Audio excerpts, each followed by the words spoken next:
pilot and route cars.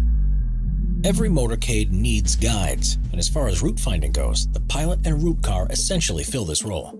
In essence, there are two cars that travel at the very front of the motorcade, and their primary role is to check the scheduled route in real time. In particular, they help provide additional navigation to the fleet in case they need to make any changes, and are always in contact with the Secret Service in order to both report on and determine any threats. Additionally, they're also often accompanied by motorcycle police to cut off key intersections and highway overpasses, allowing for the president to pass through even most dangerous of areas more safely.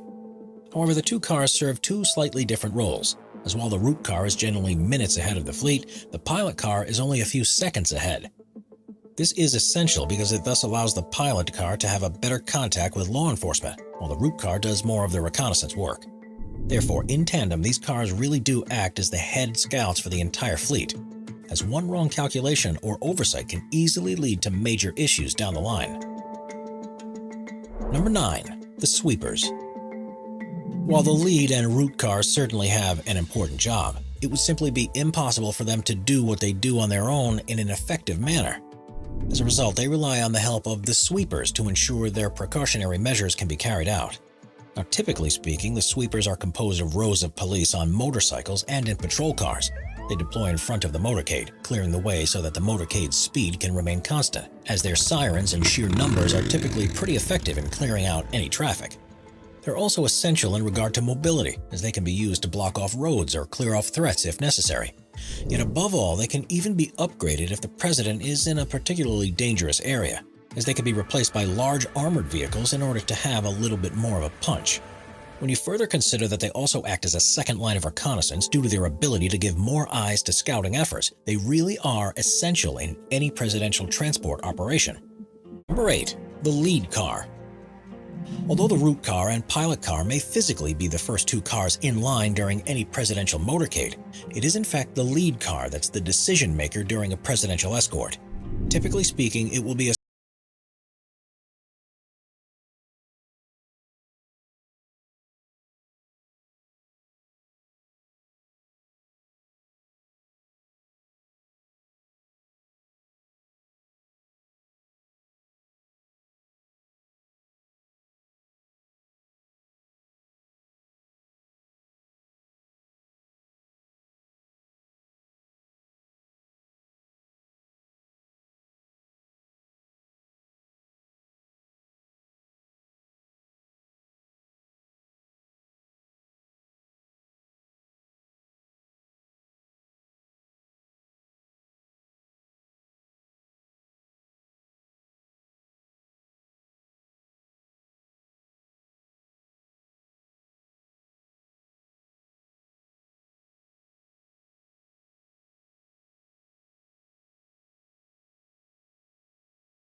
In fact, for an added kick, the rear-facing third-row seating usually has at least one openly armed Secret Service agent sitting with the window open.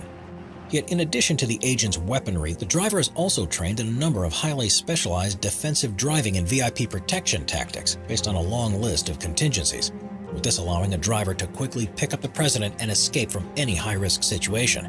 When considered in tandem, the elite skills of the Secret Service are what ultimately save the president's life if a situation becomes sticky. Number 6. Counter-assault team vehicles. While it goes without saying that the presidential motorcade is full of armed security, the counter-assault team, or CAT for short, would be the heavy hitters if a major attack were to occur.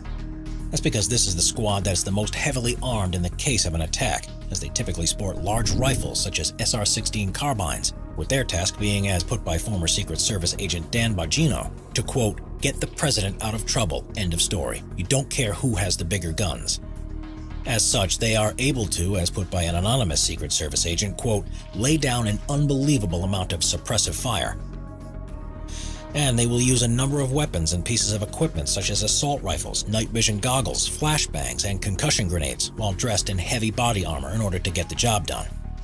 In order to always be at the ready, the CAT is typically housed in black Suburbans that are located relatively close to the president, with said Suburbans using police lights, rails, and running boards for external transport of agents. As an added piece of protection, they always have their rear doors ajar and a heavily armed and armored commando hanging out of the back, assault rifle at the ready. Therefore, whether it's firing on a group of enemies during an attack or deploying counter-snipers to take down any sharpshooters with the president's head in their sights, it is CAT that is ultimately like the president's elite infantry if anything were to happen on the road. Number 5. The Beast. It shouldn't come as a surprise that the president is transported in a top-of-the-line vehicle, but none are quite as tough as the limo he has at his disposal. Nicknamed the Beast, the presidential limousine is made to look like a Cadillac, but outside of its headlamps, tail lamps, and the overall grille design, the car itself is nothing like your typical Caddy. Having a chassis, diesel engine, and transmission that are based on those used in GM's rugged heavy-duty commercial vehicles, specs-wise, it really isn't that special. That's because it comes in at a whopping 9,000 kilograms, and as a result has a max speed of just 100 kilometers per hour and an efficiency of about 3.4 kilometers per liter.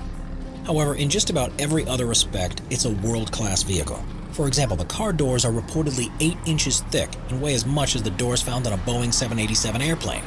Car windows are bulletproof and about 5 inches thick, and the car also has a reinforced 5-inch steel plate along its underbody to fend off from roadside bombs.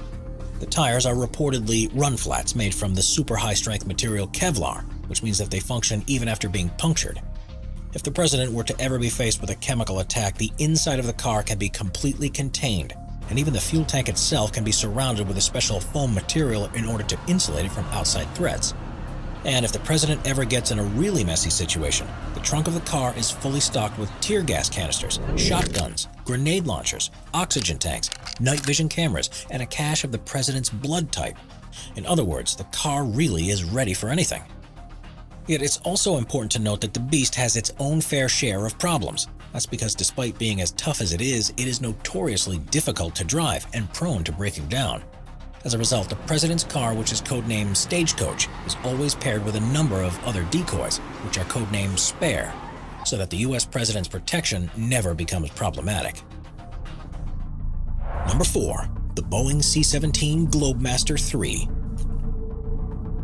As you could probably imagine, the Beast isn't exactly the easiest vehicle to transport around. After all, due to all of its technical instruments and secret features, it can't just be tossed into a shipping container, and considering that the president often moves from city to city and country to country, it's important that the Beast is just as mobile as he is.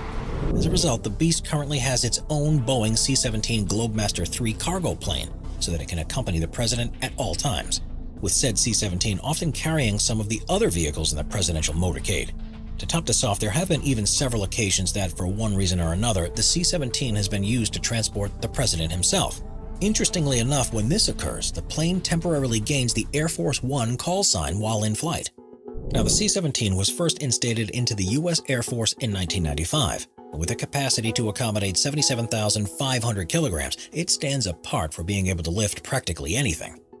It's able to do this thanks to the power it receives from its 4 Pratt & Whitney F-117 PW100 turbofan engines, as they are able to generate a minimum thrust-to-weight ratio of 0.277.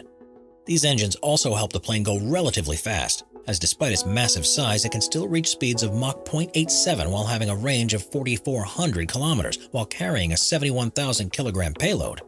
For reference, that's the equivalent of traveling from London, England to Mumbai, India, with about 25 fully grown African elephants on board. As a result, it goes without saying that the C-17 is just as much of a beast as the beast that it carries. Number 3. The WHCA Roadrunner. While Chevrolet Suburbans are typically found on quiet neighborhood streets, local parks, and at times even busy highways, Chevrolet Suburban that is part of the president's entourage is a little bit different than your average vehicle. That's because with the exception of its outward appearance, the WHCA Roadrunner, which is more formally known as the White House Communications Agency Roadrunner vehicle, and more informally known as the MC2V, is significantly modified, as it's not only equipped with heavy armor, run-flat tires, a vehicle transponder, and a turbocharger, but also a host of communications equipment. In particular, it has a configurable antenna platform that contains a large SATCOM dome containing a tracking dish strapped onto the roof, with a number of smaller antennas being present there as well. This setup allows the SUV to serve as the primary communications vehicle for the motorcade, as its military satellite allows for communication with local authorities, federal authorities, and of course the White House. Unsurprisingly, the process in which this is done is quite complex, as all communications such as bidirectional voice, data, and streaming video are first encrypted, and only once this is complete are they then beamed up to a military satellite, which in turn beams that data back down to a ground entry point and through the WHCA switchboard. As a result, it is extremely hard to crack the codes for the message sent out from the vehicle, providing further protection from plots against the president. And although it's typically at the motorcade's rear, it's a prime example of saving the best for last. Number 2. The Electronic Countermeasures SUV. It appears that the feds really must have an affinity for Chevrolet Suburbans, as it's not only the WHCA Roadrunner and many of the security vehicles that are made using one, but also the Electronic Countermeasure SUV, typically located in the front of the president's limo and behind the vice presidential limo. This vehicle is important due to it essentially being used as an on-the-road radar. In particular, it was designed in order to help counter against guided attacks from weapons such as IEDs, rocket-propelled grenades, and anti-tank guided missiles.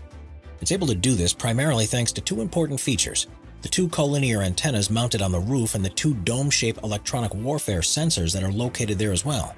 Now, the two collinear antennas are almost solely used to jam the guiding systems of IEDs, as they can make the presidential vehicles remain invisible on their radar.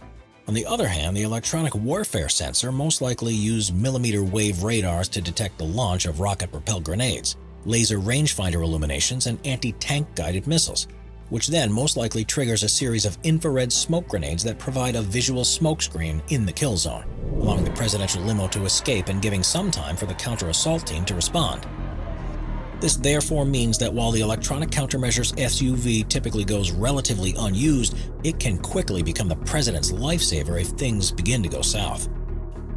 Yet this still doesn't answer the question as to why the Secret Service chose to use a Chevrolet Suburban for this vehicle. And while we can really only speculate, chances are that it's because it features body-on-frame construction, packs plenty of power, and is very spacious, meaning that the feds have a lot of room for equipment and a lot of protection and power to ensure that it can be used effectively. As such, we think it's pretty clear that the Electronic Countermeasures SUV is certainly one of the cooler vehicles at the president's disposal. Number 1. Marine One. At times, the whole motorcade thing can be a bit of a hassle. After all, it can be expensive to coordinate dozens of vehicles and top-of-the-line security, with this being especially true if a journey is set to be either really short or really long. As a result, a helicopter that goes by the codename Marine One is often used to transport the president from place to place, with a helicopter by the codename Marine Two often being used in the same capacity for the vice president. Now, technically speaking, any aircraft carrying the president or vice president can get their Marine codenames. However, it's usually a helicopter operated by a squadron known as the HMX-1 Nighthawks, and consists of either a large Sikorsky VH-3D Sea King helicopter or the newer, smaller VH-60N White Hawk helicopters. In either case, they are usually as many as 5 helicopters used, as all the ones not carrying the president will typically act as decoys, shuffling around with the presidential helicopter in order to obscure which one he's truly in. Yet the security measures don't stop there. That's because Marine One is also equipped with anti-missile countermeasures such as flares to counter heat-seeking missiles, chaff to counter radar-guided missiles, and an AN/ALQ-144A infrared jammer in order to protect against infrared missiles. In addition to this, is required to pass a specialized Yankee White background check before touching any of the helicopters used for presidential travel, ensuring that both the helicopter's equipment and the president himself cannot be tampered with. When considered in tandem, it is these countermeasures that all work together to ensure that a president's flight from place to place is as safe as possible.